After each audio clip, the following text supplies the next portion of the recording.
Hello नमस्कार, मैं हूं doctor Santosh Pandey, assistant professor Hindi विभाग, फिरोज़ गांधी कॉलेज रायबरेली। मैं सभी विद्यार्थियों का इस क्लास में स्वागत करता हूं।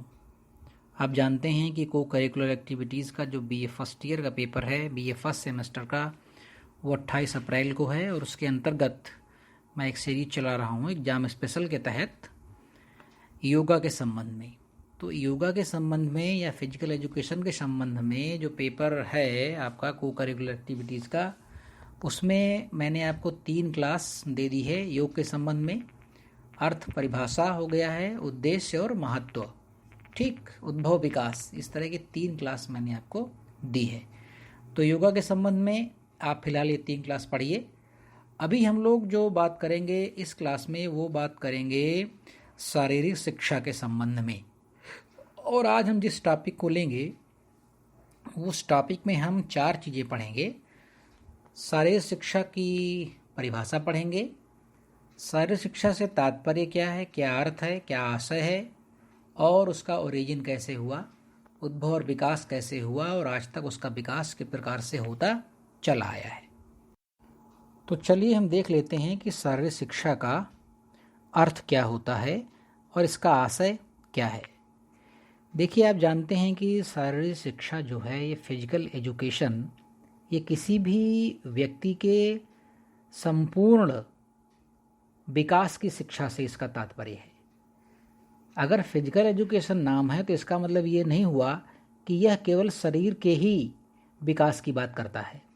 फिजिकल एजुकेशन आपके नैतिक विकास की बात करता है, आपके शारीरिक विकास की बात करता है, आपके चारित्रिक विकास की बात करता है।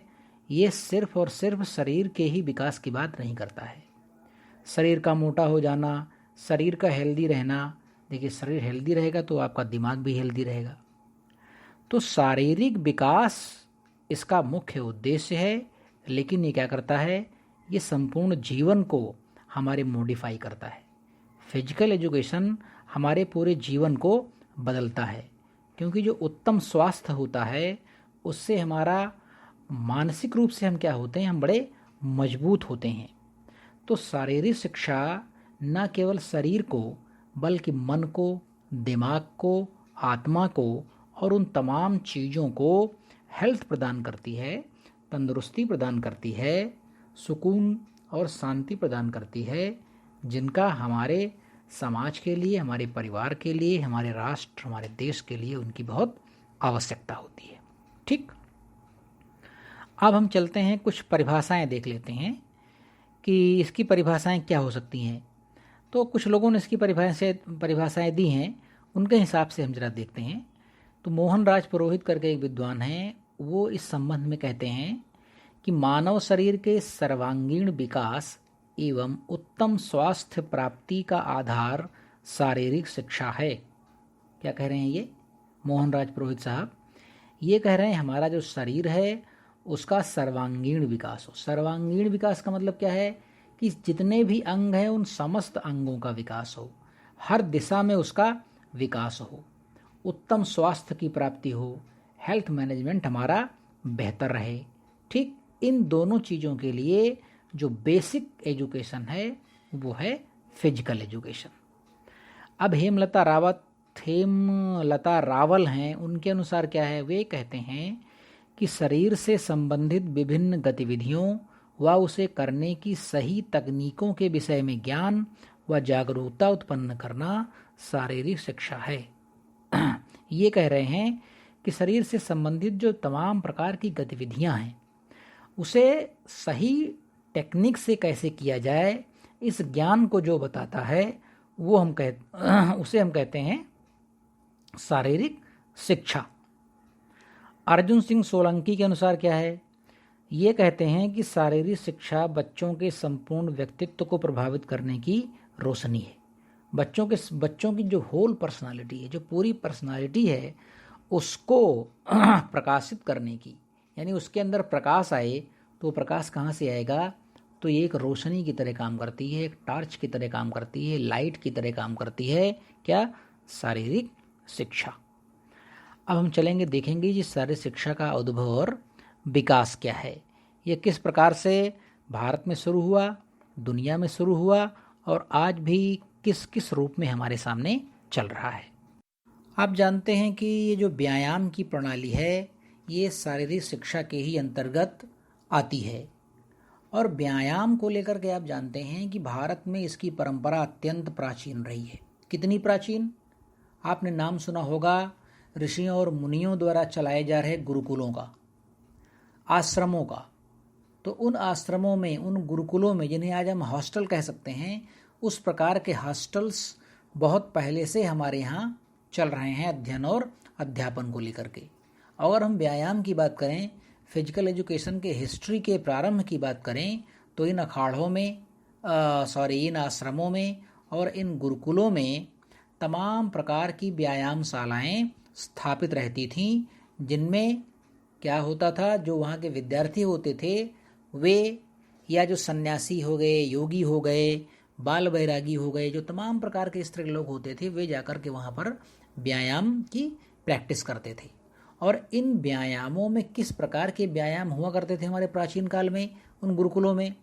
तो आप ले लीजिए मुगदर, उठक बैठक, धनुष विद्या, ठीक, आसन, प्राणायाम, सूर्य नमस्कार, दंड बैठक, आपका इस तरह के तमाम आसन, प्राणायाम, प्रत्याहार, तमाम प्रकार के इस तरह के वहाँ पर होते थे। तो भारत में शारीरिक शिक्षा का जो इतिहास है वो अत्यंत प्राचीन है। क्यों? क्योंकि सभी विद्याओं में ये माना जाता है कि अगर आपका शरीर स्वस्थ है, कहते हैं कि हेल्थ जो है वो सबसे ज़्यादा ज़रूरी है। सर्वाधिक आवश्यकता किसकी? हमें हेल्थ की। हमारे शरीर को किसी प्रकार की कोई बीमारी ना हो, ये सबसे उत्तम स्वास्थ्य माना जाता है। और इस उत्तम स्वास्थ्य के लिए शारीरिक शिक्षा का जो इतिहास है वो भारतवर्ष में बहुत प्राचीन काल से चला आ रहा है। तो फिजिकल एजुकेशन का जो हमारे यहाँ सिस्टम रहा है वो बड़ा डेवलप्ड सिस्टम रहा है। आपने देखा होगा कि महाभारत में धृतराष्ट्र को आंखें नहीं थीं और उनको महाभारत का जो युद्ध था उनको देखने की इच्छा हुई। तो आप जानते हैं वहाँ पर संजय नाम के एक पात्र होते हैं, उनके पास क्या था? दिव्य दृष्टि थी।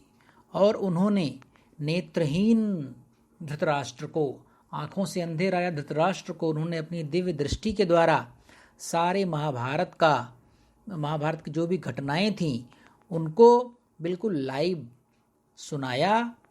आंखों देखा हाल जिसे कहते हैं, पूरा आंखों देखा हाल महाराज धृतराष्ट्र को संजय ने अपनी दिव्य दृष्टि के माध्यम से सुना दिया था। तो कैसे सुना दिया था? इसी प्रकार सुना दिया था कि ये जो शारीरिक शिक्षा है ये भारतवर्ष में प्राचीन काल से बहुत डेवलप्ड रही है और उसी डेवलपमेंट का ये सबसे बड़ा प्रमाण है। क्या कर दिया था कि संजय ने लाइव टेलीकास्ट कर दिया था। आज जिस लाइव टेलीकास्ट करने के लिए सैटेलाइट और तमाम प्रकार के बहुत बड़ी बड़ी तकनीकें अपनानी पड़ती है, उसको इस शारीरिक शिक्षा की बदौलत हम अपने इस प्राचीन काल में देख चुके हैं। तो शारीरिक शिक्षा के इतिहास के अध्ययन को हम क्या कर सकते हैं? हम इसे कई हेडिंग्स में अगर बांट करके देखें तो ये ज़्यादा बेहतर होगा। तो सबसे पहली हेडिंग जो हम लेंगे वो लेंगे हम वैदिक काल। हम ये देखेंगे कि वैदिक काल में जो फिजिकल एजुकेशन है वो किस प्रकार से हमारे बीच में उपस्थित था। तो देखिए ऐसा है, आप जानते हैं कि जो अखाड़ों की प्रथा है वो भारत में बहुत ही प्राचीन है, बड़ी पुरातन है। यहाँ क्या करते हैं? बॉडी को स्ट्रेंथ करने के लिए, शरीर को बहुत ज़्यादा शक्तिशाली बनाने के लिए व्यायाम और अखाड़ों की परंपरा थी। वैदिक काल में शास्त्रों का प्रशिक्षण के साथ साथ शस्त्रों का भी प्रशिक्षण दिया जाता था। इनमें धनुर्विद्या, भाला चलाना, बल्लम चलाना, तलवार चलाना जैसी क्रियाओं का भी वर्णन आता है।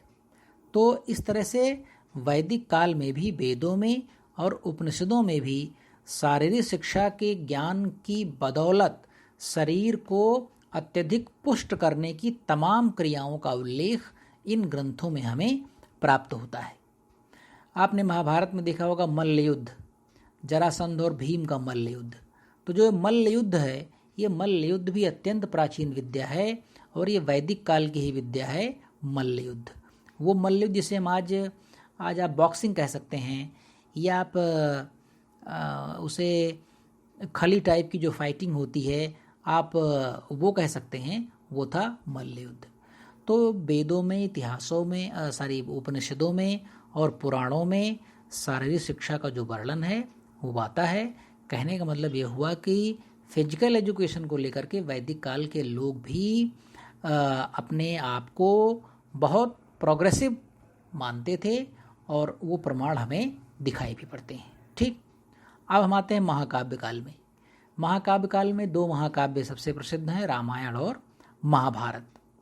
अभी मैंने उदाहरण दिया महाभारत का आपको, संजय का, तो वो उदाहरण आप यहाँ पर दे सकते हैं।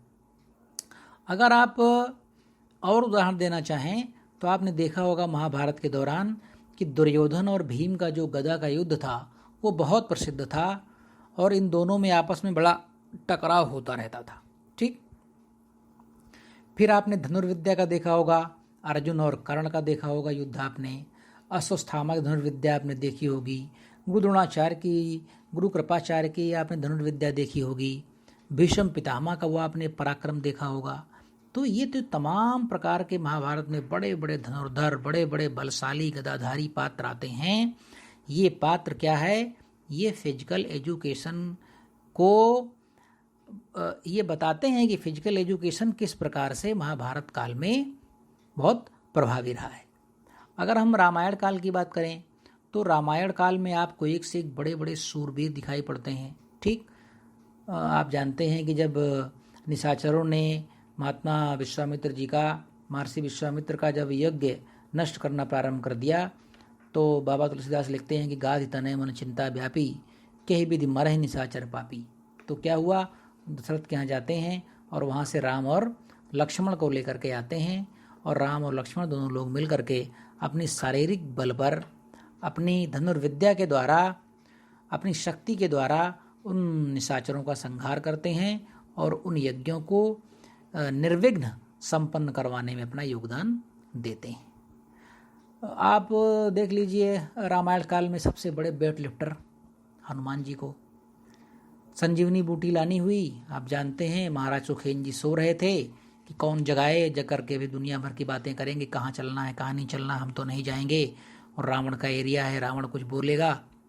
तो इन सब चक्कर में क्या हुआ, आप जानते हैं दुनिया के सबसे बड़े वेट लिफ्टर के रूप में हनुमान जी का नाम आता है। उन्होंने क्या किया, पूरा पहाड़ी उठा लिया और लेकर के चले गए।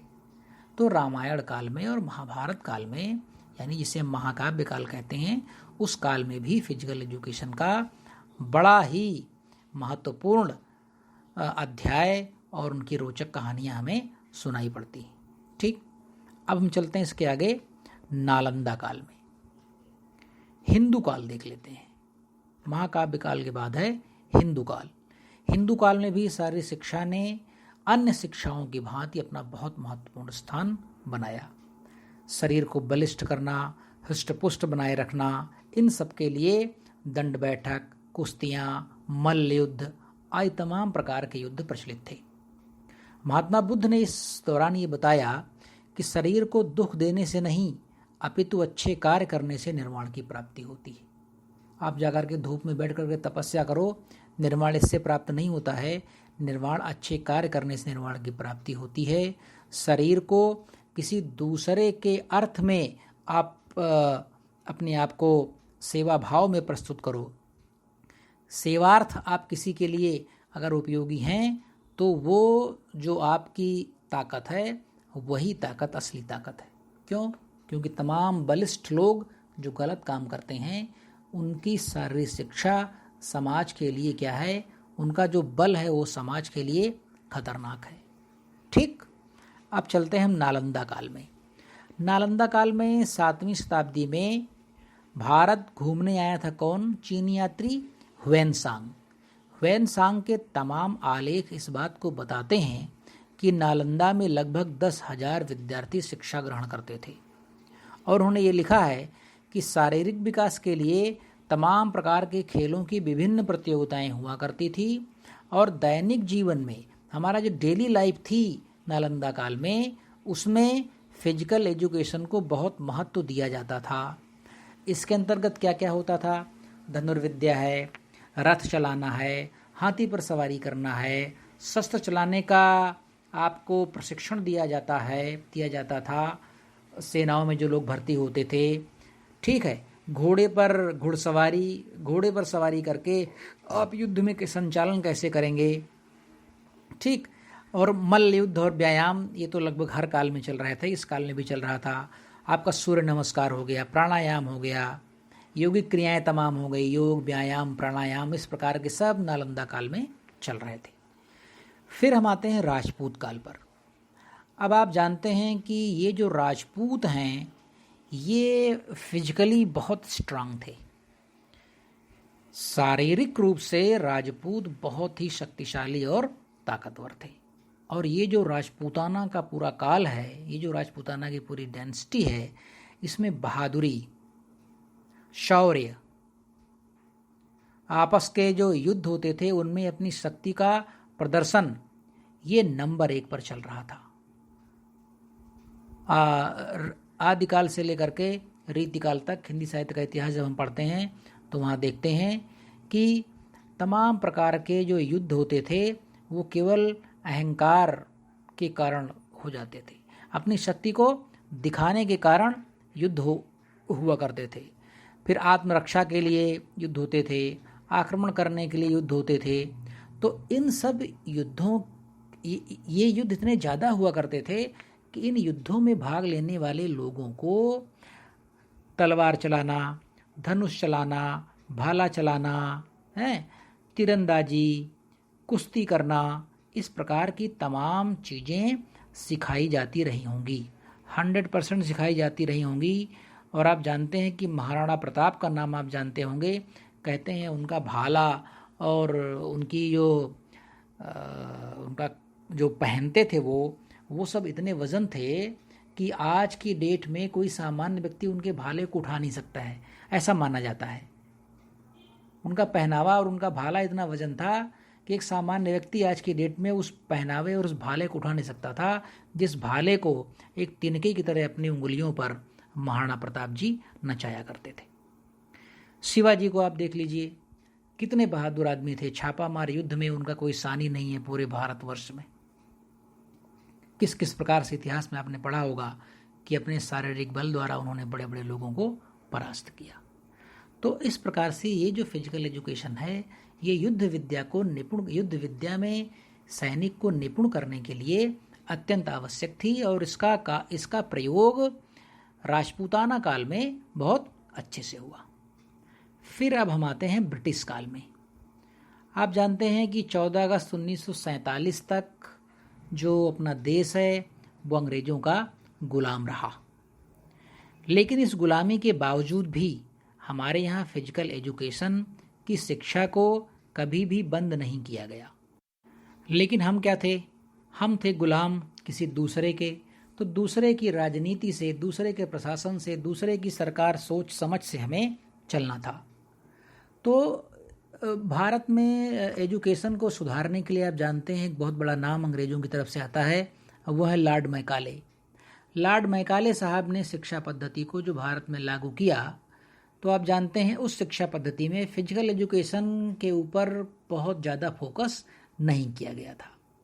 थोड़ा बड़ा जो फोकस था वो जैसे आप एनसीसी में ड्रिल होती है या मिलिट्री में ड्रिल होती है, उस प्रकार की ड्रिल और थोड़े बड़े खेल, इनके अलावा और किसी प्रकार की फिजिकल एजुकेशन की स्पेशल गतिविधि हमें दिखाई नहीं पड़ती है।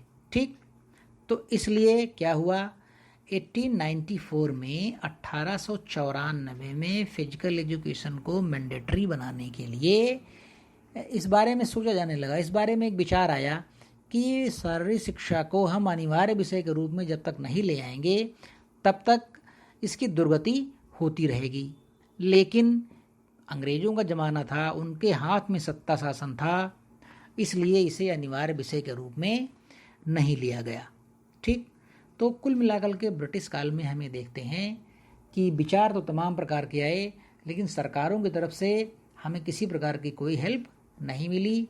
और इस प्रकार से ये काल फिजिकल एजुकेशन के लिए थोड़ा सा डाउन हम मान सकते हैं।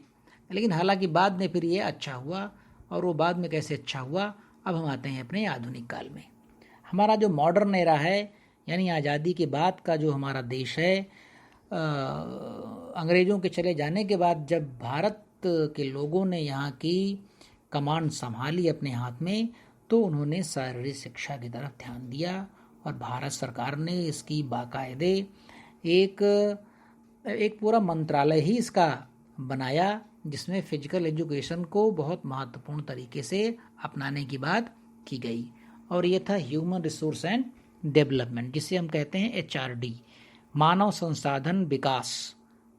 मानव संसाधन विकास मंत्रालय ने क्या किया, इसने 1950 में शारीरिक शिक्षा मनोरंजन के केंद्रीय परामर्श बोर्ड और 1954 में अखिल भारत खेल सलाहकार बोर्ड की स्थापना की। HRD ने क्या किया, 1950 में फिजिकल एजुकेशन मनोरंजन के लिए केंद्रीय परामर्श बोर्ड की स्थापना की, और 1954 में अखिल भारत खेल सलाहकार बोर्ड की स्थापना की। शारीरिक शिक्षा मनोरंजन केंद्रीय परामर्श बोर्ड में 10 सदस्यों को मनोनीत किया गया, तथा डॉक्टर ताराचंद की अध्यक्षता में इसकी बोर्ड की प्रथम बैठक आयोजित की गई। और इस प्रथम बैठक का उद्देश्य क्या था, फिजिकल एजुकेशन को बढ़ावा देना, उसका डेवलपमेंट करना। और इसका एक उद्देश्य और था कि फिजिकल एजुकेशन को एक मैंडेटरी सब्जेक्ट के रूप में स्कूल और कॉलेज की शिक्षा में इसको जोड़ा जाए। तो इस तरह से आप जानते हैं कि फाइनली 1954 में क्या हुआ, अखिल भारतीय खेल परिषद का गठन किया गया। 1954 में अखिल भारतीय खेल परिषद का गठन किया गया। नेताजी सुभाष चंद्र बोस राष्ट्रीय खेल संस्थान की भारत सरकार ने मार्च 1961 में पटियाला में स्थापना की। कहाँ, पटियाला में। कब, 1961 में। किस इंस्टीट्यूशन की स्थापना की, नेताजी सुभाष चंद्र बोस राष्ट्रीय खेल संस्थान। और आप जानते हैं यहाँ बड़े बड़े खेलों के लिए आपको सिखाने के लिए बड़े बड़े लोगों की नियुक्ति हुई। इनमें हॉकी, फुटबॉल, कुश्ती, volleyball, gymnastic, athletics, tennis, basketball, इन सब में क्या हुआ, डिप्लोमा कोर्सेज शुरू किए गए। और इस तरह से तमाम अन्य खेलों के लिए भी यहाँ पर प्रशिक्षण देने का कार्य शुरू हुआ, कोचिंग देने का कार्य शुरू हुआ। और फिर एक महत्वपूर्ण भारतीय खेल प्राधिकरण 16 मार्च 1984 को, जिसे संक्षेप में हम क्या कहते हैं, SAI, इसकी स्थापना हुई। 16 मार्च 1984 को SAI की स्थापना हुई।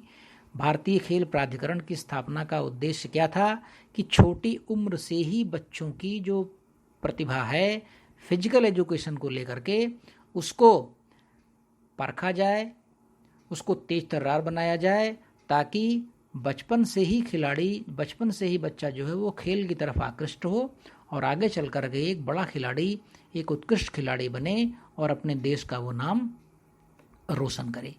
तो भारतीय खेल प्राधिकरण ने क्या किया, तमाम प्रकार की सुविधाएं छात्रों को दी, जिनमें आपकी फेलोशिप है, फीस कम से कम है, हॉस्टल्स की भी व्यवस्था है।